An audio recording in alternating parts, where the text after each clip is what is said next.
এরপরে প্রশ্ন হলো, আমার একজন বন্ধু প্রতিদিন রাতে পর্নোগ্রাফি না দেখলে রাতে ঘুম আসে না, এ থেকে মুক্তির উপায় কি? দেখুন, তরুণ প্রজন্মের একটা বড় অংশ, শুধু তরুণরা না, যারা অতরুণ আছেন, বয়স পরিপক্ক, এরকম লোকদের মধ্যে পর্নোগ্রাফির আসক্তি আজ চরমে পৌঁছেছে।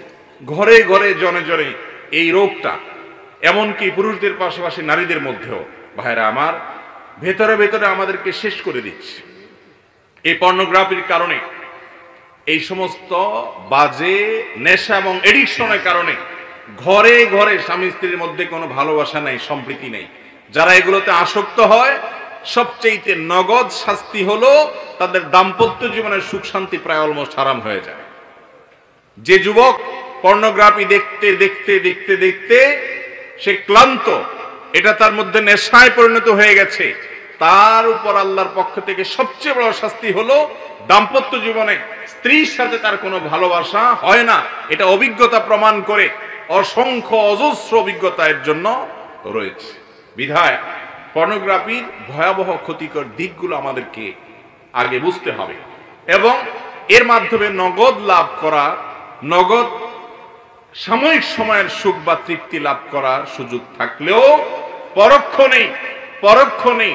পর্ন এডিকশন যাদের মধ্যে আছে, তাদের বেশিরভাগ মানুষের উপর করা জরিপ এবং সাক্ষাৎকার, তাদের বক্তব্য, এই সবগুলোর খোলাসা রিপোর্ট প্রতিবেদনগুলো বলে যে এর পরক্ষণেই তাদের মধ্যে বিষণ্ণতা কাজ করে, মানসিক বিষাদ তাদেরকে ঝেঁকে বসে, যেটা তৃপ্তির জন্য ঢেকে সেখানে সাময়িক তৃপ্তির পরিবর্তে তার পরবর্তীতে আযাব তা নয়, এর পরপরই তার মধ্যে মানসিকভাবে বিষণ্ণতা ছেয়ে আসে, অশান্তি, অস্থিরতা, ডিপ্রেশন এবং খারাপ লাগা কাজ করে। সে নিজেকে খারাপ মনে করতে করতে একটা পর্যায়ে আল্লাহর রহমত থেকে পর্যন্ত নিরাশ হয়ে যায়। এই জন্য পর্নোগ্রাফির এই ভয়াবহ কাজের ভয়াবহতা এত বেশি যে গোটা দুনিয়ার জীবনটাকে ধ্বংস করে দেয়, আখিরাত ধ্বংস আছেই। এই জন্য ভাইরা আমার, আগে বুঝতে হবে যে এটা কত ডেঞ্জারাস বিষয়। এটা থেকে বাঁচতে চান, কয়েকটা স্টেপ নেবেন, কয়েকটা পদক্ষেপ নেবেন। নাম্বার এক নম্বর পদক্ষেপ হলো যে এটার মাধ্যমে আপনার ভবিষ্যৎ ধ্বংস হয়ে যাবে, আপনার পারিবারিক জীবন, দাম্পত্য জীবন শেষ হয়ে যাবে, আপনার কোনো কিছু ভালো লাগবে না, বিষণ্ণতা, বিষাদের মধ্যে আপনি ভোগ করবেন। এটি নিশ্চিত জেনে রাখবেন, এই ভয়াবহতা মাথায় আপনি ভালো করে ঢুকিয়ে রাখেন, সহজ হবে আপনার বেঁচে থাকা। এর ভয়াবহতা সম্পর্কে জানার চেষ্টা করবেন। অনেক বই বাজারে বের হয়েছে, অস্ট্রেলিয়ান একজন লেখকের বই বাংলা অনুবাদ হয়েছে, আমি বইটার নাম ভুলে গেছি, কিন্তু এই আসক্তি থেকে বাঁচার জন্য অসম্ভব উপকারী।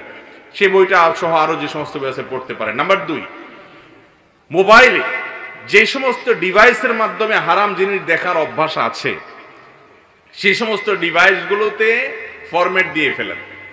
সবসময় ফরম্যাট দিতে পারবেন না। যখন ইমানে জোয়ার আসবে, কিছু কিছু সময় আছে যে আল্লাহর ভয় অন্তরে ঢেউ খেলতে থাকে, যখন আসবে ওই সুযোগের সাথে সাথে সব কিছু মোবাইল থেকে ক্লিয়ার করে ফেলবেন। এবং যেই সমস্ত সাইটে, নেটে, সোশ্যাল মিডিয়াতে, যে সমস্ত জায়গায় গেলে আপনি এগুলো থেকে বাঁচতে পারেন না, সেগুলো থেকে আপনার সম্পর্ক ছিন্ন করতে হবে।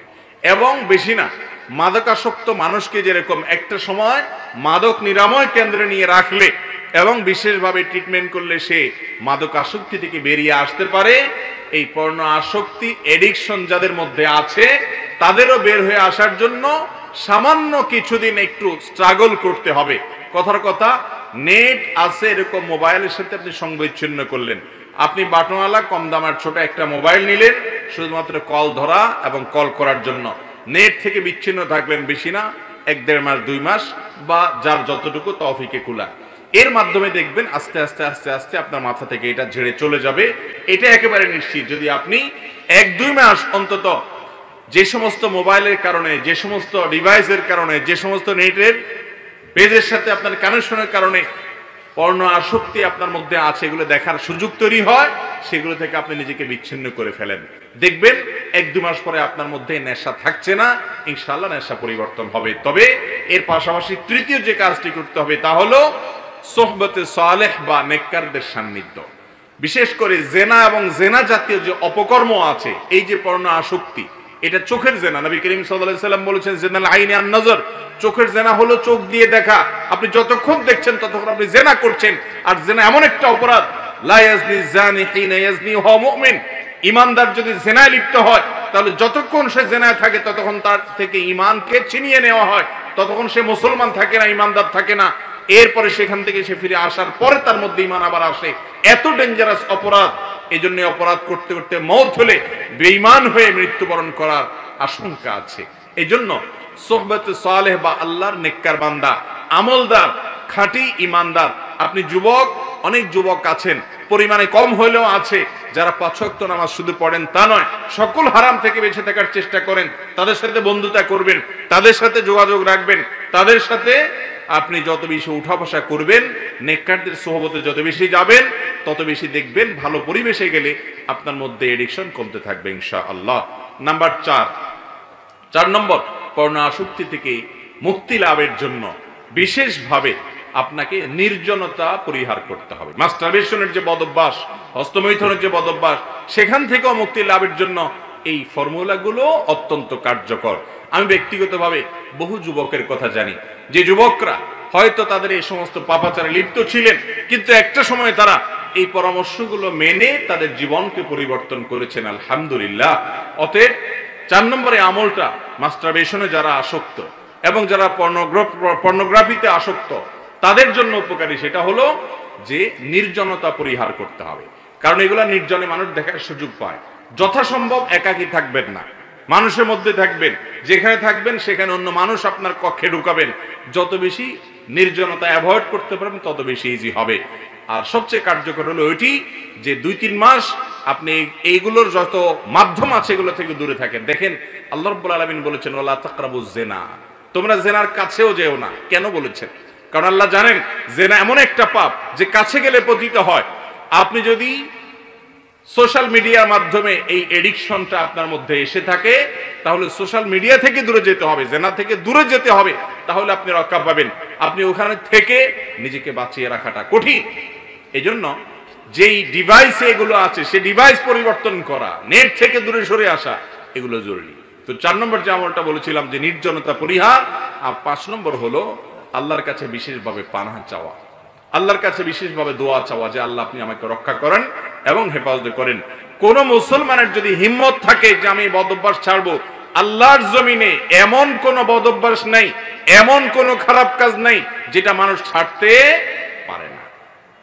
সাহাবায়ে কেরাম রিদওয়ানুল্লাহি তাআলা আজমাইন মদ হারাম হওয়ার আগ পর্যন্ত তাদের অনেকেই, আগে যেহেতু মানুষ মদ পান করত, সমাজে সবাই মদ পান করত এবং আল্লাহর পক্ষ থেকে হারামের ঘোষণা আসেও নাই, হালাল ছিল অর্থাৎ হারাম ছিল না, তখন তারা অনেকে মদ পানের অভ্যস্ত ছিলেন।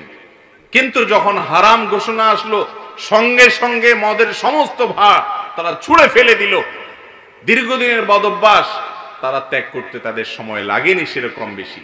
মোহতারাম হাজরিন, ইমানদার যার জান্নাতের প্রত্যাশা আছে, তার দরকার হলো শুধুমাত্র সিরিয়াসনেস। তিনি যদি চেষ্টা করেন, হিম্মত করেন, সৎসাহস করেন, এটাই তো বীরত্ব, এটাই তো বাহাদুরি। বীরত্ব তো গায়ের জোরে না, বীরত্ব তো মানুষের শরীরের দাপটের মাধ্যমে না। বীরত্ব হলো বদভ্যাস এবং খারাপ কাজ থেকে নিজেকে বাঁচিয়ে রাখা, নিজেকে কন্ট্রোল করতে পারা যে আমি এই জায়গায় যাব না। আল্লাহ তাআলা আমাদের সবাইকে যাবতীয় বদভ্যাস থেকে এবং পাপাচার থেকে, বিশেষ করে পর্নোগ্রাফির আসক্তিতে আমাদের যে সমস্ত ভাই বোনরা আক্রান্ত, আল্লাহ তাআলা তাদের সবাইকে এখান থেকে বেরিয়ে আসার তৌফিক দান করুন।